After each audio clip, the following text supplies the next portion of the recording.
Hello everyone, आप देख रहे हैं चैनल जॉब विस्टा। और फाइनली दोस्तों, एसएससी की तरफ से सीएचएसएल 2024 का ऑफिशियल नोटिफिकेशन रिलीज़ हो गया है।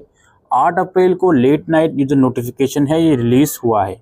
तो सीएचएसएल के जो फॉर्म हैं 8 अप्रैल से 7 मई के बीच आप इसके जो फॉर्म है वो भर सकते हो, और पेमेंट वगैरह की लास्ट डेट 8 मई है। इसके अलावा 10 मई से 11 मई के बीच इस फॉर्म के अंदर करेक्शन विंडो ओपन होगी, और टीयर 1 का जो एग्ज़ाम है टेंटेटिवली जून जुलाई के मंथ में करवाया जाएगा। एक्चुअली जुलाई के मंथ में करवाया जाएगा, जो लेटेस्ट रिवाइज डेट जो एसएससी की तरफ से रिलीज़ हुई थी। और टीयर 2 की अभी डेट जो है वो अनाउंस नहीं हुई है। बात करें एसएससी सीएचएसएल के अंदर दोस्तों, लोअर डिवीजन क्लर्क की जो वैकेंसी है, जूनियर सेक्रेटेरिएट असिस्टेंट की जो वैकेंसी है, इसको पे लेवल 2 में रखा गया है। 19,900 से 63,200 तक इसकी सैलरी जा सकती है।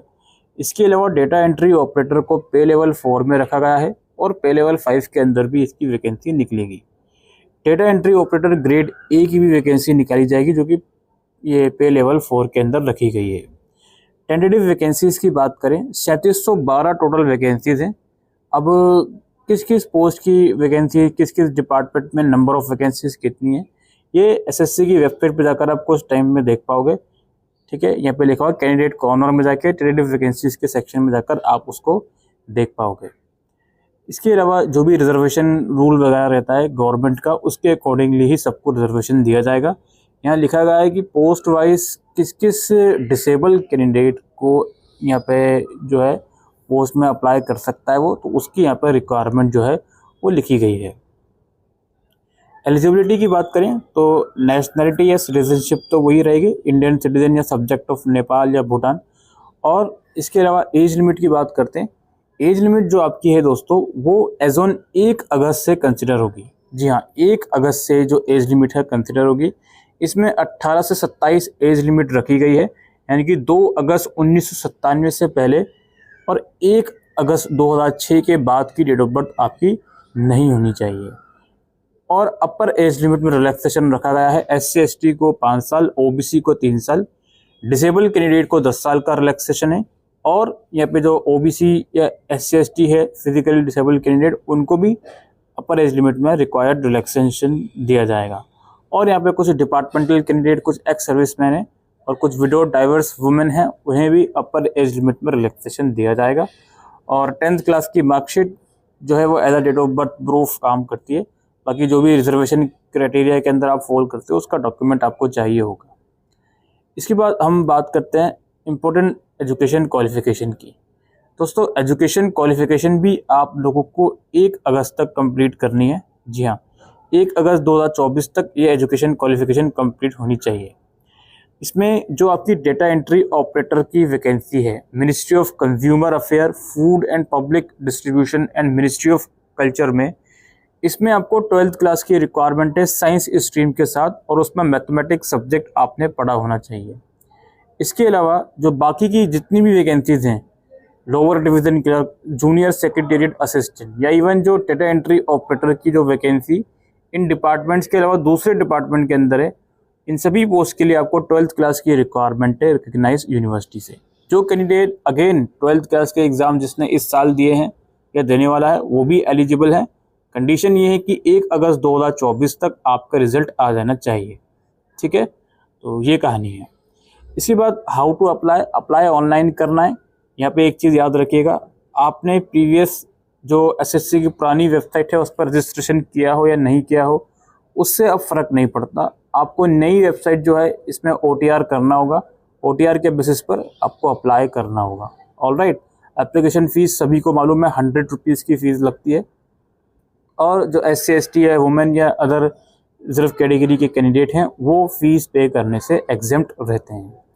सेंटर ऑफ एग्जामिनेशन की यहाँ पर लिस्ट अवेलेबल है, इस प्रोस्पेक्टस में आप इसको रीड आउट कर सकते हो। Now we will talk about scheme of examination, यानी कि सिलेक्शन प्रोसेस के लिए जो एग्ज़ाम्स वगैरह होते हैं वो किस तरह से करवाए जाते हैं। तो एग्ज़ाम्स दोस्तों, सबसे पहले टीयर 1 एग्ज़ाम की बात करते हैं, जो कि सिर्फ क्वालिफाई करना होता है।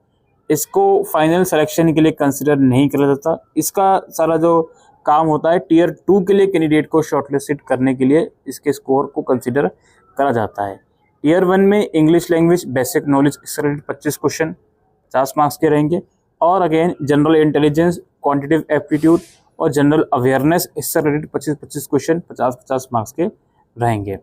अगेन ऑब्जेक्टिव टाइप पेपर आएगा एज यूजुअल, और इंग्लिश, हिंदी और जो भी मीडियम आप चूज करोगे उस मीडियम में ये एग्जाम करवाया जाएगा। नेगेटिव मार्किंग 0.5 मार्क्स की रहेगी, यानी कि सही आंसर के लिए अगर ये 2 नंबर मिल रहे हैं तो 0.5 मार्क्स की नेगेटिव मार्किंग भी इसमें रखी गई है।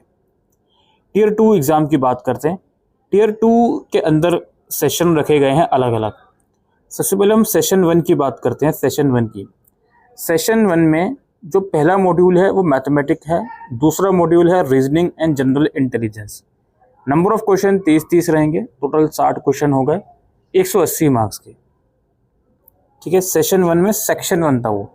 सेशन 1 में सेक्शन 2 के अंदर अगेन 2 मॉड्यूल हैं, इंग्लिश लैंग्वेज एंड कॉम्प्रिहेंशन और जनरल अवेयरनेस। इसके 40 और 20 क्वेश्चन, टोटल 60 क्वेश्चन 180 मार्क्स के रहेंगे। फिर सेक्शन 3, अगेन सेशन 1 का सेक्शन 3, इसमें आपका कंप्यूटर नॉलेज मॉडल रहेगा। इसमें 15 क्वेश्चन आपके आएंगे, अगेन 45 मार्क्स के, यानी कि एक क्वेश्चन 3 मार्क्स का है। इसके बाद सेशन 2 जो होगा, बहुत ध्यान से सुनिए, सेशन 2 टीयर 2 का, इसमें आप लोगों के जो क्वेश्चन पूछे जाएंगे, इसमें पार्ट ए के अंदर जो है स्किल टेस्ट रहेगा, जो कि डाटा एंट्री ऑपरेटर की वैकेंसी के लिए डिपार्टमेंट अलग अलग जो मिनिस्ट्रीज़ हैं वहाँ पर 50 मिनट का ये रहेगा एग्ज़ाम। सेक्शन 3 जो है इसका मॉड्यूल 2 जो है, इसमें स्किल टेस्ट या टाइपिंग टेस्ट रहेगा। ठीक है, जो कि डाटा एंट्री ऑपरेटर की जो पोस्ट हैं डिपार्टमेंट मिनिस्ट्री के अलावा वहाँ पर उन पोस्ट के लिए रखा जाएगा। यहाँ पे tier 2 will include following 3 section having 2 module each. इसको और डिटेल में एक्सप्लेन करा गया है। टीयर 2 के अंदर कितने सेक्शन होंगे? सेक्शन 1, सेक्शन 1 के 2 मॉड्यूल जो ऊपर अभी डिस्कस करें, टाइम ड्यूरेशन और नंबर ऑफ क्वेश्चंस भी। फिर टीयर 2 का सेक्शन 2 अगेन 2 मॉड्यूल जो ऊपर डिस्कस करें, और फिर सेक्शन 3 टीयर 2 का, इसमें मॉड्यूल 1 में कंप्यूटर नॉलेज टेस्ट है और मॉड्यूल 2 में इसके लिए टाइपिंग टेस्ट है। अब टीयर 2 जो है वो 2 सेशन में करवाया जाएगा, session 1 and session 2 same day में। Session 1 will include conducting of section 1, section 2 and module 1 of section 3, और session 2 will include conducting of module 2 of section 3। ठीक है, तो ये इस तरीके से जो एग्ज़ाम से करवाए जाएंगे। यहाँ पे कन्फ्यूज़न होने की ज़रूरत नहीं है, आपको थोरली रीड आउट करना पड़ेगा अगर ज़रा से भी आपको इसमें कन्फ्यूज़न हो रही है तो। ठीक है, जो ये आपका स्किल टेस्ट जो है, टाइपिंग या जो दूसरा टेस्ट जो होता है, वो उसको अलग से करवाया जाएगा, अलग सेक्शन में, अलग सेशन में, और बाकी के अलग से करवाए जाएंगे। सभी कैंडिडेट्स के लिए मैंडेटरी है, हर एक सेक्शन में आपको अपीयर होना है। ठीक है, tier 2 will consist of objective type multiple choice question. आपका जो मीडियम रहेगा इंग्लिश, हिंदी और बाकी की जो भी लैंग्वेज आप ऑप्ट करोगे उसमें रहेगा। 1 मार्क्स की नेगेटिव मार्किंग आपकी रहेगी सेक्शन 1 में और सेक्शन 2 में, मॉड्यूल 1 के और सेक्शन 3 में। ठीक है, मॉड्यूल 1 ऑफ सेक्शन 3 यानी कि कंप्यूटर नॉलेज टेस्ट जो है वो मैंडेटरी है, लेकिन सिर्फ क्वालिफाई करना है उसको, यानी कि जो कंप्यूटर नॉलेज वाला टेस्ट होगा वो सिर्फ क्वालिफाई करना है आपको। मॉड्यूल 1 है ये सेक्शन 3 का। सेक्शन 3 का जो मॉड्यूल 2 है, जिसमें स्किल टेस्ट या टाइपिंग टेस्ट होगा, इसके बारे में भी आप यहाँ पे लिखा गया है, सेम डे में ही करवाया जाएगा, और ये भी सिर्फ आपको क्वालिफाई ही करना है। ऑलराइट, और डेटा एंट्री ऑपरेटर वाला जो है जिसके लिए स्किल टेस्ट होगा, ये भी मैंडेटरी है, लेकिन इसमें कोई एग्जाम्प्टेड नहीं है, और कुछ कैंडिडेट इसमें एग्जाम्प्ट रखे जाएंगे। ठीक है, तो ये यहाँ पे इसका सारा स्ट्रक्चर लिखा हुआ है किस तरीके से ये जो एग्ज़ाम है करवाया जाएगा। टाइपिंग टेस्ट जो है, जो कि LDC या JSA की पोस्ट के लिए है, इसका मीडियम हिंदी या इंग्लिश रह सकता है। आपको टाइपिंग टेस्ट का मीडियम फॉर्म भरते टाइम चूज़ करना होगा। जो आप फॉर्म का मीडियम चूज़ करोगे उसी मीडियम में आपका टाइपिंग टेस्ट होगा। इसमें लिखा गया है इंग्लिश में 35 वर्ड पर मिनट का है और हिंदी में 30 वर्ड पर मिनट का है, और यहाँ पे लिखा गया है कि कितने मिनट का टेस्ट होगा, कितने वर्ड्स के हिसाब से डिक्टेशन वगैरह लिया जाएगा।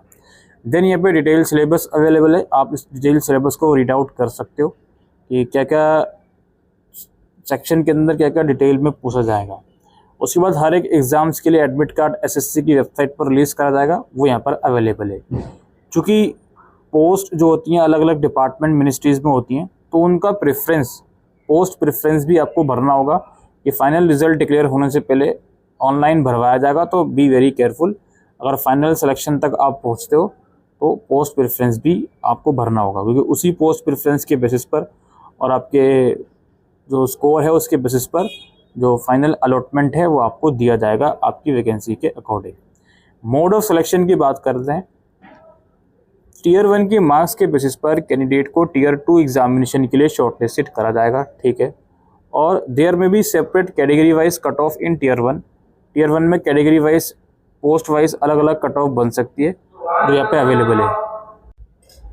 और टीयर 2 का जो एग्ज़ाम है वो सभी कैंडिडेट को अपेयर होना उसमें मैंडेटरी है, जो टीयर 1 में क्वालिफाई करेगा। टीयर 2 में सभी सेक्शन को क्वालिफाई करना मैंडेटरी है। और जो आपकी परफॉर्मेंस रहेगी टीयर 2 के सेक्शन 1 और सेक्शन 2 में, उसके परफॉर्मेंस के बेसिस पर टीयर 2 का सेक्शन 3 जो होगा उसे इवेलुएट करा जाएगा, ठीक है। जो सेक्शन 1 प्लस सेक्शन 2 की परफॉर्मेंस को मिलाकर इवेल्यूएशन के लिए कंसिडर नहीं हुआ सेक्शन 3 के लिए, तो ऑब्वियसली बात है उसका रिजेक्शन हो जाएगा। यानी कि टीयर 2 के अंदर जो तीनों सेक्शन है सभी तीनों सेक्शन में अपेयर होंगे, लेकिन सेक्शन 3 की जो परफॉर्मेंस है वो सेक्शन 1 और 2 की परफॉर्मेंस के बेसिस पर ही उसको इवेलुएट करा जाएगा। Section 3 of tier 2 again qualify करना है, ठीक है। अच्छा, कंप्यूटर नॉलेज टेस्ट है, इसमें स्किल टेस्ट है, जो भी है वो यहाँ पर आप लोग देख सकते हो। ऑलराइट, तो बाकी यही है दोस्तों इस वीडियो में। बाकी आप इस नोटिफिकेशन को रीड आउट कर सकते हो थॉरोली, अगर आप इस पोस्ट के लिए अप्लाई करना चाहते हो। आपको डिस्क्रिप्शन में जो लिंक्स हैं वो मिल जाएंगे। अभी के लिए वीडियो में इतना ही। Thank you.